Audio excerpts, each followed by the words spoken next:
I'm very lucky to be a trustee of the Johnson Scholarship Foundation because everything they do has to do with diversity.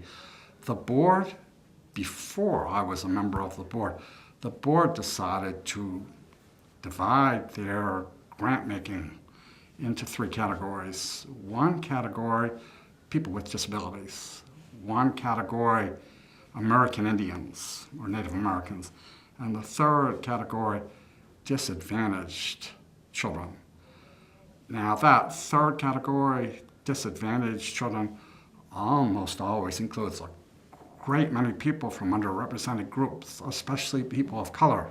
So everything that's done by the Johnson Scholarship Foundation is done with an eye toward inclusion and diversity and helping people who sometimes have been ignored. The category of people with disabilities is, without any doubt, the largest single minority category in the United States, probably in the world. But interestingly, there are many different kinds of people with disabilities, and all the other differences, all the other minority groups interweave into the disability thing. There are people who are disabled who are gay. There are people who are disabled who are black. There are women who are disabled. All of the different minority groups also are included in the disability group. So the idea of different boards, different foundations, different philosophies, if you will, working together is really a good idea. So people whose focus is diversity and people whose focus is aging, there should be a lot of collaboration there. I talk sometimes about people who are deaf who become old and people who are old and become deaf, and they're two very different populations. People who are deaf and become old have to adjust to aging. People who are old and become deaf have to adjust to aging and adjust to becoming deaf. And they're really different life experiences. So it would be good for grant makers whose focus is aging to know more about disability. It would be good for people whose grant making is disability to realize that that group will grow with aging. I'm a deaf man. I can't hear. I can't speak. But when I travel and when I speak, then people in the audience frequently look to me as someone who represents deaf people, as someone who can speak for all deaf people. And I can't. Of course I can't. I try very hard when I meet with groups to explain that I'm deaf, but there are many different ways to be deaf in the world. There are many different ways deaf people communicate.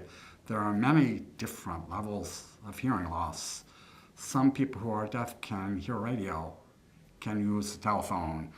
Some people who are deaf like me can't hear anything, even my own speech. I'm not an expert on deafness.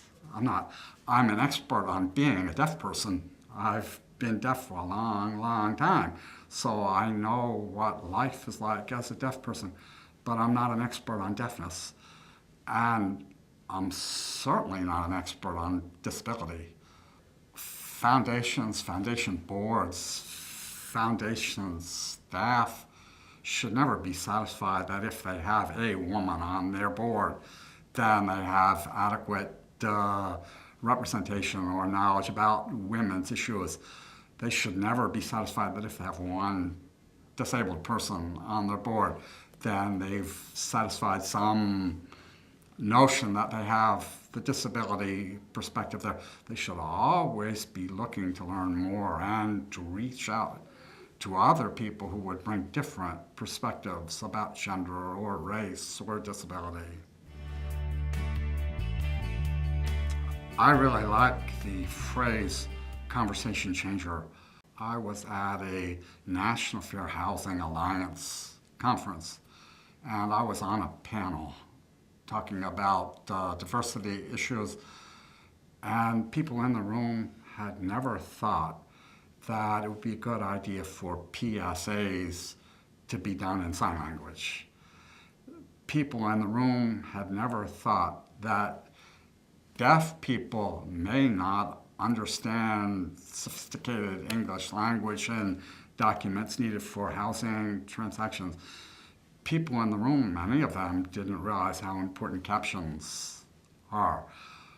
When I spoke in the panel, it was really clear that they learned something that they didn't expect to learn. What advice would I give to other directors, trustees, board members of foundations? I would encourage them to pay attention to people with disabilities and welcome them into the staff, onto the board. My advice would be reach out to people with disabilities, or if people with disabilities come, apply for a job or make known that they're interested in your foundation, welcome them.